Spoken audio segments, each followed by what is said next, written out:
Chers amis, la question que pose Jésus est très, très actuelle. Est-ce que des personnes victimes d'un tyran ou des personnes victimes d'une catastrophe naturelle étaient plus pécheresses que les autres pour avoir un tel sort?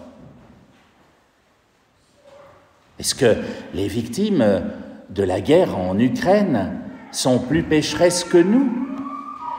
Est-ce que les victimes du tsunami, il y a 20 ans, avaient fait du mal pour périr ainsi?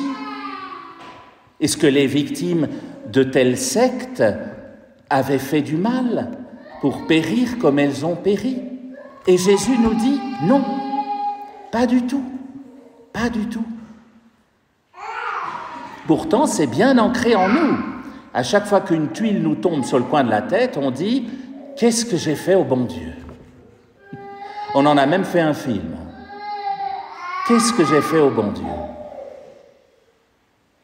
Et en disant cela, on se trompe totalement. Ce n'est pas Dieu qui envoie le mal. Ce n'est pas Dieu qui nous a envoyé une tuile sur la tête. Simplement, Jésus ajoute une phrase. Et il l'a dit 2 fois, comme pour enfoncer le clou, pour nous dire à quel point c'est important.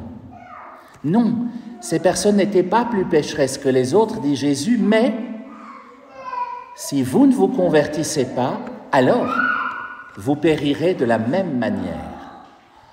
Alors qu'est-ce que ça veut dire? Est-ce que ça veut dire que nous aussi, on va avoir un jour une tour qui va nous tomber sur le coin de la figure? Est-ce que ça veut dire que nous aussi, on risque un tremblement de terre ou d'être trucidés par un fanatique? Non, vous sentez bien que non. Il y a des gens qui meurent dans leur lit, tout simplement. Qu'est-ce que ça veut dire que cette phrase, si vous ne vous convertissez pas, vous périrez de la même manière? Ces gens ont péri sans comprendre. Sans comprendre ce qui leur arrivait, sans comprendre ce qui leur tombait dessus, sans rien comprendre. Convertissez-vous, dit Jésus. Alors, non seulement vous ne périrez pas de la même manière, mais vous savez, vous, que la vie éternelle vous attend. Convertissez-vous, ça veut dire commencer à vivre au présent. Bien sûr qu'il y a des gens qui ont péri dans telle catastrophe, dans tel épouvantable acte. Il y en a tout le long de l'histoire des hommes. Ne regardez pas vers le passé. Ça ne reviendra jamais. C'est derrière nous. Et puis, ne regardez pas vers l'avenir non plus, en vous disant « à chaque fois que vous voyez une tour, attention, elle va peut-être me tomber sur le coin de la figure ». Arrêtez avec vos horoscopes, vos voyantes. L'avenir ne vous appartient pas. C'est le présent qu'il faut apprendre à vivre. C'est au présent qu'il faut apprendre à se réjouir. C'est au présent qu'il faut apprendre à être. Et cela, c'est la première lecture qui nous le rappelait. Quand Moïse demande à Dieu « Si jamais on me demande votre nom, Seigneur, qu'est-ce que je vais dire ?» On serait bien embêté à sa place, hein? La réponse de Dieu est magnifique. Tu leur diras « Je suis ». Dieu ne lui dit pas « Tu leur diras « Je suis l'Éternel, ton Dieu, le Dieu de tes pères, d'Abraham, d'Isaac, de Jacob ». Non. Il ne lui dit pas « Je suis le très miséricordieux, je suis l'infini, je suis le Dieu de l'avenir, je suis le Dieu de tes pères ». Non. Il lui dit « Je suis ». C'est mon nom. Je suis. Comme si Dieu voulait nous dire « Mon nom, c'est le présent ».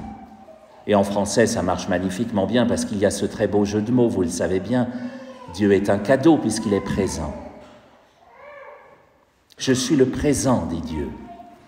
Apprends à vivre au présent avec moi, à te réjouir de l'instant présent. Carpe diem. C'est le présent qui compte. Hier n'existe plus. Il n'y aura plus jamais de 21 mars 2025, c'est terminé.